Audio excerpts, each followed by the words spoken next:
إن الحمد لله نحمده ونستعينه ونستغفره ونعوذ بالله من شرور أنفسنا ومن سيئات أعمالنا من يهده الله فلا مضل له ومن يضلل فلا هادي له وأشهد أن لا إله إلا الله وحده لا شريك له وأشهد أن سيدنا ومولانا محمدا عبده ورسوله أعوذ بالله من الشيطان الرجيم بسم الله الرحمن الرحيم الذين يحملون العرش ومن حوله يسبحون بحمد ربهم وقال رسول الله صلى الله عليه وسلم ادعوني أستجب لكم بسم الله الرحمن الرحيم আকাশকে বদিনার দেরম খৈরে নায়ান্দুখ আকাশকে বদিনার দেরম খৈরে নায়ান্দুখ সরআকে বতন্দর সর দিনার দেরম কত সরআকে বতন্দর সর দিনার দেরম কত खाही के मुतमत्ते शब अज नेमत दुनिया खाही के मुतमत्ते शब अज नेमत दुनिया बफल के करम कुंचु खुदा बातु करम कर बफल के करम कुंचु खुदा बातु करम कर بلغ العلا بكماله كشف التجا بجماله حسنة جميع خصاله صلوا عليه وآله আল্লাহ পাক রব্বুল আলামিনের অসীম মেহেরবানিতে আজ পবিত্র জুম্মার দিন শুক্রবার পবিত্র হজের দিন আল্লাহ পাক রব্বুল আলামিন তার সকল বান্দাদের মধ্য থেকে যাচাই বাছাই করে আমাদেরকে সর্বপ্রথম সবার আগে প্রথম মুসল্লায় নিয়ে আসছেন। এর জন্য শুকরিয়া তার আল্লাহ তাআলার কাছে কৃতজ্ঞতা আদায় করি, বলি আলহামদুলিল্লাহ। আলহামদুলিল্লাহ। অনেকে আছে এখনো মসজিদে আসতে পারেনি। আল্লাহ তাআলা মসজিদে আসার জন্য শুরুতে আসলে কত নেকি হয় বা কি দান করে হয়তো আমরা অনেকেই জানি। এর অনেক বড় এক ফজিলত, যারা শুরুতে আসে অনেক বড় এক ফজিলত। তো আল্লাহ পাক রব্বুল আলামিন যদি চাহে তো মুহাম্মদুর রাসূলুল্লাহ সাল্লাল্লাহু আলাইহি ওয়াসাল্লামকে কিভাবে সৃষ্টি করছেন, কখন সৃষ্টি করছেন সে সম্পর্কে কিছু আলোচনার চেষ্টা করব ইনশাআল্লাহ তাআলা। হযরত আব্দুল্লাহ ইবনে জাবের রাদিয়াল্লাহু তাআলা আনহু বলেন, নবী করিম সাল্লাল্লাহু আলাইহি ওয়াসাল্লাম একবার বসা ছিলেন। হযরত ইমাম হুসাইন রাদিয়াল্লাহু তাআলা আনহু তার পিতা হযরত আলী রাদিয়াল্লাহু তাআলা আনহু থেকে শুনেছেন, একবার হযরত আব্দুল্লাহ ইবনে জাবের রাদিয়াল্লাহু তাআলা আনহু নবী করিম সাল্লাল্লাহু আলাইহি ওয়াসাল্লামকে জিজ্ঞাসা করলেন, ইয়া রাসূলুল্লাহ, আপনার জন্য আমার মা বাবা কুরবান হোক, আপনি বলুন আল্লাহ পাক রব্বুল আলামিন পৃথিবীর মধ্যে সর্বপ্রথম কি সৃষ্টি করেছেন? আমরা কি কেউ জানি আল্লাহ তাআলা কি সৃষ্টি করেছেন?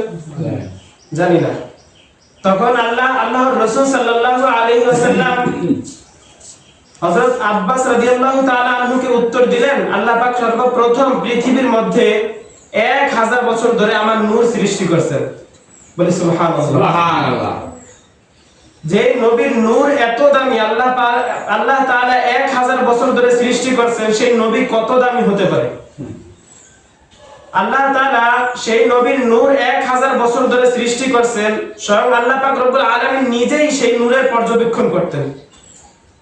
আল্লাহ তাআলা সেই আল্লাহর কাছে সেই নবী কত দামি হতে পারে, স্বয়ং নিজে সেই নবীর নূর পর্যবেক্ষণ করেন। এরপর আল্লাহ পাক রব্বুল আলামিন এক বছরে সেই নূর তৈরি করেছেন, যার এক একটা দিন এখনকার জামানার 1000 বছরের সমান। সুবহানাল্লাহ। এরপর আল্লাহ পাক রব্বুল আলামিন নবী করিম সাল্লাল্লাহু আলাইহি ওয়াসাল্লামকে নূরকে চার ভাবে বিভক্ত করেছেন। এক আরশ, দ্বিতীয় কলম, তৃতীয় জান্নাত, চতুর্থ পৃথিবীর মধ্যে যত সৌন্দর্য আছে, যত মাখলুকাত আছে সবকিছু কি সৃষ্টি করেছেন সেই নবীর নূরের দ্বারা। আমরা সেই নবীরই উম্মত, কিন্তু আমরা কি দামি কাজ করি? করি না।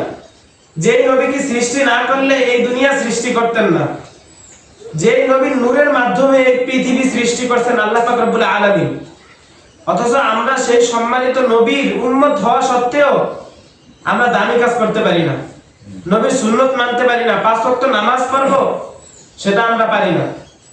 এরপর যখন আল্লাহ পাক রব্বুল আলামিন কলম সৃষ্টি করেছেন, কলমকে বলছেন, হে কলম তুমি লিখতে থাকো লা ইলাহা ইল্লাল্লাহু মুহাম্মাদুর রাসূলুল্লাহ সাল্লাল্লাহু আলাইহি ওয়াসাল্লাম। কলম আল্লাহ পাক রব্বুল আলামিনের আদেশ পেয়ে 400 বছর পর্যন্ত লিখতে রইলেন। অন্য এক বর্ণনায় আছে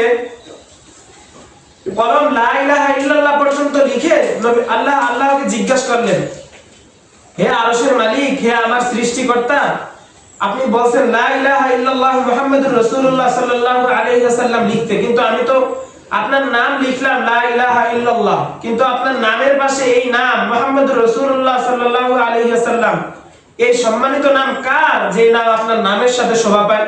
বলেন সুবহানাল্লাহ। এরপর আল্লাহ পাক রব্বুল আলামিন সুন্দর একটি উত্তর দিলেন। আল্লাহ পাক রব্বুল আলামিনের আরশ থেকে উত্তর আসলো, এই নাম আমার হাবিবের, এই নাম আমার সম্মানিত বন্ধুর, যার নাম মুহাম্মাদুর রাসূলুল্লাহ সাল্লাল্লাহু আলাইহি ওয়াসাল্লাম।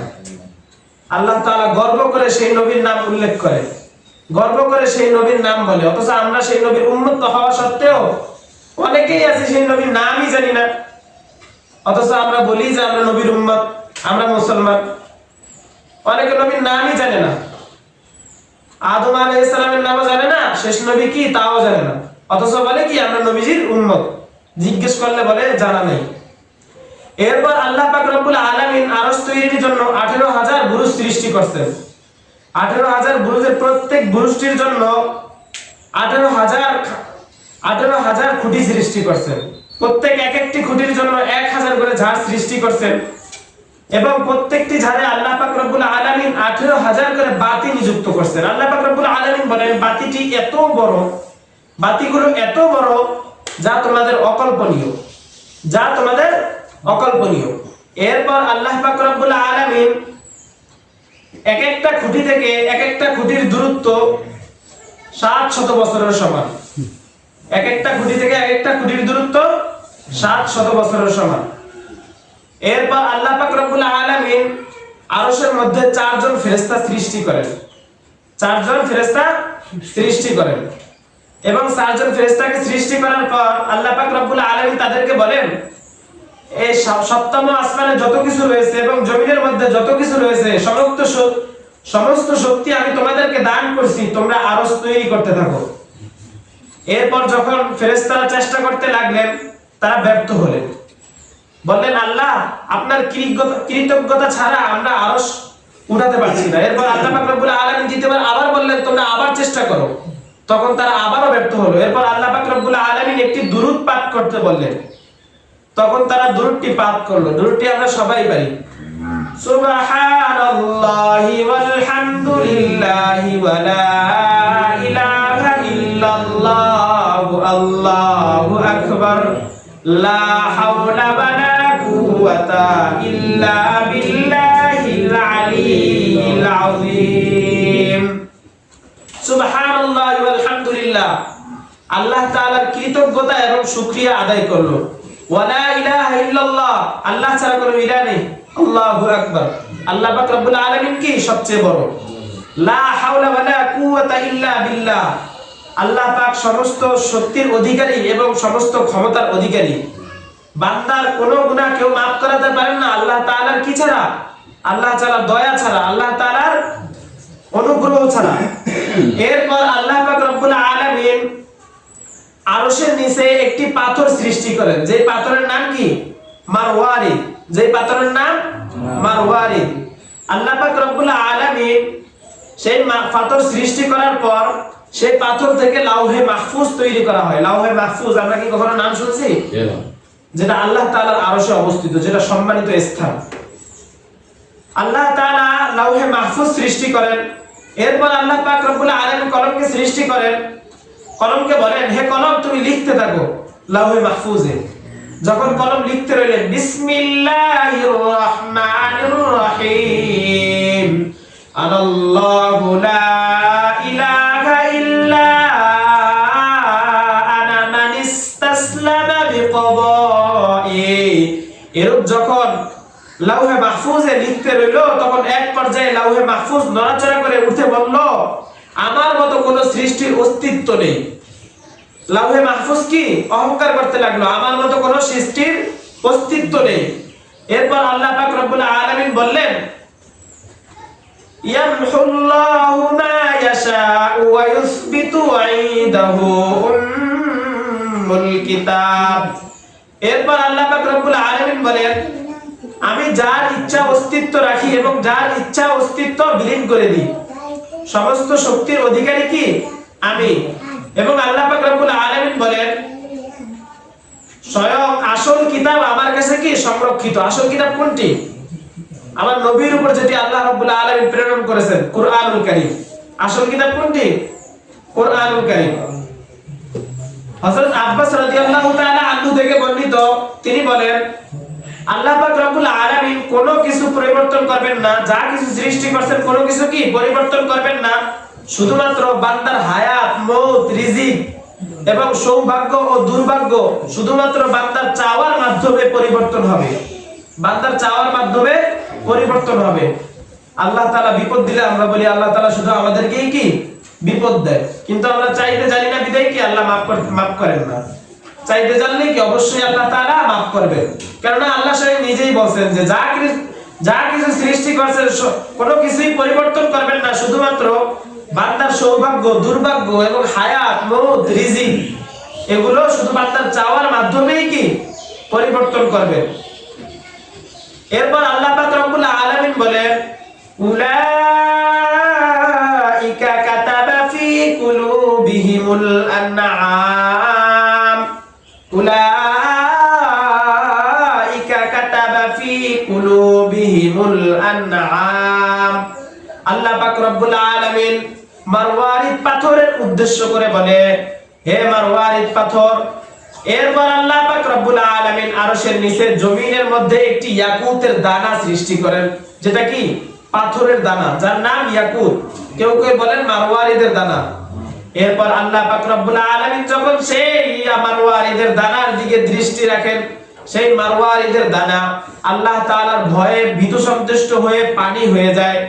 আল্লাহ তাআলার ভয়ে ভীত সন্তুষ্ট হয়ে পানি হয়ে যায়। এরপর আল্লাহ পাক রব্বুল আলামিন চতুর্দিক থেকে বাতাস আসার হুকুম করেন, সাথে সাথে চতুর্দিক থেকে বাতাস এসে পানিগুলোকে ধোঁয়া বানিয়ে ফেলে, পানিগুলোকে ধোঁয়া বানিয়ে ফেলে। এরপর আল্লাহ পাক রব্বুল আলামিন পানিগুলো থেকে ফেনা তৈরি করেন। এক পর্যায়ে আল্লাহ পাক রব্বুল আলামিনের হুকুমে ফেনা থেকে ধোঁয়াযুক্ত আগুন সৃষ্টি হয়, ফেনা থেকে ধোঁয়াযুক্ত আগুন সৃষ্টি হয়। আল্লাহ পাক রব্বুল আলামিনের কুদরতে এখান থেকে 7টি জিনিস তৈরি হয়, যে 7টি জিনিস দ্বারা 7টি আসমান আল্লাহ পাক রব্বুল আলামিন সৃষ্টি করেন। আসমান কয়টা? 7টা। এখান থেকে আল্লাহ পাক রব্বুল আলামিন সেই 7টি জিনিস দ্বারা কি সৃষ্টি করেন। এখানেই আল্লাহ পাক রব্বুল আলামিন 7টি জিনিস সৃষ্টি করেন, সেই 7টি জিনিস দ্বারাই আল্লাহ পাক রব্বুল আলামিন আরশ তৈরি করেন।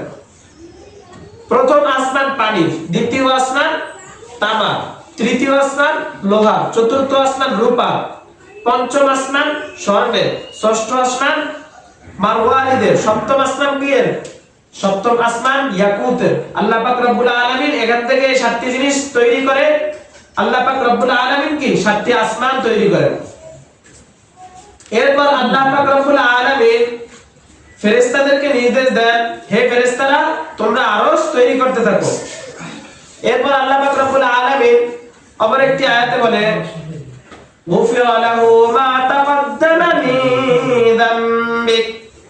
এরপর আল্লাহ পাক রব্বুল আলামিন সেই যেখানে মারওয়ারিদের পাথর, যেখানে মারওয়ারিদের বা ইয়াকুতের পাথর আল্লাহ পাক রব্বুল আলামিন পাথর থেকে যে 7টি জিনিস তৈরি করেছেন, সেখানেই আল্লাহ পাক রব্বুল আলামিন কি বর্তমান কাবাঘর নির্মাণ করছেন। সুবহানাল্লাহ। সেখানেই কি বর্তমান কাবাঘর নির্মাণ করছেন। এরপর আল্লাহ পাক রব্বুল আলামিন বলেন, গুফিরা লাহু মা তাকদ্দামা মিন যামবিক। এরপর আল্লাহ পাক রব্বুল আলামিন জান্নাত জাহান্নাম সৃষ্টি করেন। জাহান্নামের জন্য 19 জন ফেরেশতা সৃষ্টি করেন, যার সর্দার হলো মালিক। নাম শুনছি কখনো? যে জাহান্নামের সর্দার, যার নাম মালিক। 19 জন ফেরেশতা সৃষ্টি করেন। মালিক সে হলো জাহান্নামের সর্দার। আল্লাহ হযরত আব্বাস রাদিয়াল্লাহু তাআলা আনহু থেকে বর্ণিত সারা একটি পাথরের নাম। সেই পাথরের নিচেই আল্লাহ পাক রব্বুল আলামিন জাহান্নাম সৃষ্টি করেছেন। সেই জাহান্নামের জন্য আল্লাহ পাক রব্বুল আলামিন সৃষ্টির শুরুতে 19 জন ফেরেশতা সৃষ্টি করেছেন। তাদের সর্দার বানিয়ে দিয়েছেন মালিককে, যার নাম কি? মালিক। এরপর আল্লাহ পাক রব্বুল আলামিন বলেন সেই ফেরেশতাদের আকৃতি এমন হবে যাদের 70,000 হাত হবে এক একজনের। যাদের কত হাত? 70,000 হাত। প্রত্যেকটি হাতে 70,000 করে তালু থাকবে এবং প্রত্যেকটি তালুতে 70,000 করে আঙ্গুল থাকবে এবং প্রত্যেকটি আঙ্গুলের মাথায় একটি করে অজগর সাপ থাকবে এবং প্রত্যেকটি অজগরের মাথায় একটি করে বিচ্ছু থাকবে। যখন সেই বিচ্ছু জাহান্নামীকে আক্রমণ করবে, জাহান্নামী 70,000 বছর ধরে সেই জাহান্নামের মধ্যে গড়াগড়ি করতে থাকবে, চিৎকার করতে থাকবে, এত বিষাক্ত হবে সেই বিচ্ছুগুলো। এরপর আল্লাহ পাক রব্বুল আলামিন আরশের মধ্যে নূর সৃষ্টি করেন। নূর সৃষ্টি করার পর সেই নূর থেকে অসংখ্য ফেরেশতা আল্লাহ পাক রব্বুল আলামিন সৃষ্টি করেন। তারা কিয়ামত পর্যন্ত আল্লাহ তাআলার তাসবিহ পাঠ করবেন। আমরা শুনিনি কখনো যে কিছু ফেরেশতা আছে আল্লাহ পাক রব্বুল আলামিনের, তারা কিয়ামত পর্যন্ত তাসবিহ পাঠ করতে থাকবেন। সেই ফেরেশতাদেরকে আল্লাহ পাক রব্বুল আলামিন তখন সৃষ্টি করেছেন। এদের আকৃতি কেমন হবে, এদের দেহ কেমন হবে, আল্লাহ পাক রব্বুল আলামিন বলেন এদের 3 ধরনের আকৃতি থাকবে। এদের মধ্যে এক ধরনের থাকবে গাভীর আকৃতি, আরেক ধরনের থাকবে শকুনের আকৃতি, আরেক ধরনের থাকবে সাপের আকৃতি। এদের শরীর বানাবে আল্লাহ তাআলা, অর্ধেক থাকবে আগুনের এবং আর অর্ধেক থাকবে বরফের। আল্লাহ পাক রব্বুল আলামিনের